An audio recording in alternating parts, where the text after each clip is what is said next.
Forward to this too? Yes, it's one of my favorite weeks of the year, and we've been doing a lot of work to get ready for it. So it's going to be super fun. Bring your kids. It's a great activity. The museum's open late that night too, so there's a lot to explore. It's a win-win. We have a lot to talk about, so let's get to a look at what's happening outside. No chit-chat, Brian, today, all right? Let's take a look outside where, again, it is simply stunning in Denver right now. It's hard to believe the changes are just hours away because right now we're sitting at 62 in Denver, 66 up in Greeley, almost 70 in La Junta right now, 55 in Ray, 39 in Frisco, 51 in Avon, and then 36 over in Grand Junction because there's snow over in Grand Junction. Later today, we're looking to hit the, actually, we're going to see our temperatures drop just a little bit as the afternoon goes on, but 70s in the southeast, 60s in the northeast, and there are so many advisories to talk about. So let's start off with northwestern Colorado to the southwest. We have a winter weather advisory for gusts up to 45 miles an hour and about 4 to 10 inches of snow. So a nice shot of snow for most of our mountain areas. Out on the eastern plains, though, this is where things get a bit more dangerous. We have a blizzard warning in place. This goes from the Holyoke area all the way through Douglas County, El Paso County,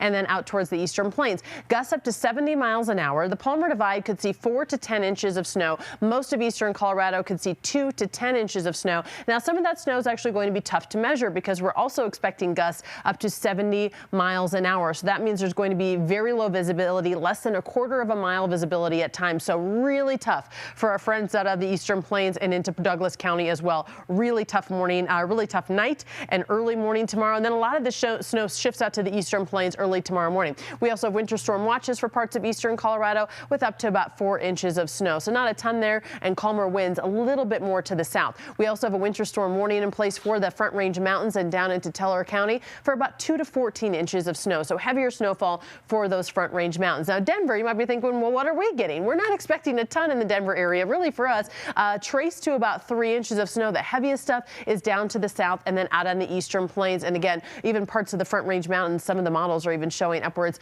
of 18 inches of snow. There's another component to this, which again, we keep talking about, but that's the wind. From tonight through Tuesday, we have high wind warnings in place for really almost all of eastern Colorado and up into Weld, Larimer County and out east with gusts potentially up to 70 miles an hour. So again, really wicked with the wind as the system is moving through. So we're watching, of course, so many things. Obviously, that strong wind. The changes arrive tonight and rain showers to snow that sticks with us overnight. Heavy snow possible for the mountains, Palmer Divide and plains. And, of course, that gusty wind creating those low visibility situations. So out on the western side of the state, the snow and rain are going strong. With the Front Range eastern plains, we are on the dry side. It may not be until way late this afternoon, evening that we start to see some moisture. It will start off as rain across the Front Range, then quickly turn over to snow for us. And really, most of this is wrapped up by the morning commute tomorrow. However, there could be blowing snow, creating still issues because the wind is still going to be howling, especially down in the southern part of Denver, Palmer Divide area, and then out east. Again, that snow continues, and then we see just a little burst of snow come in tomorrow evening. And as we look at our super 7-day forecast,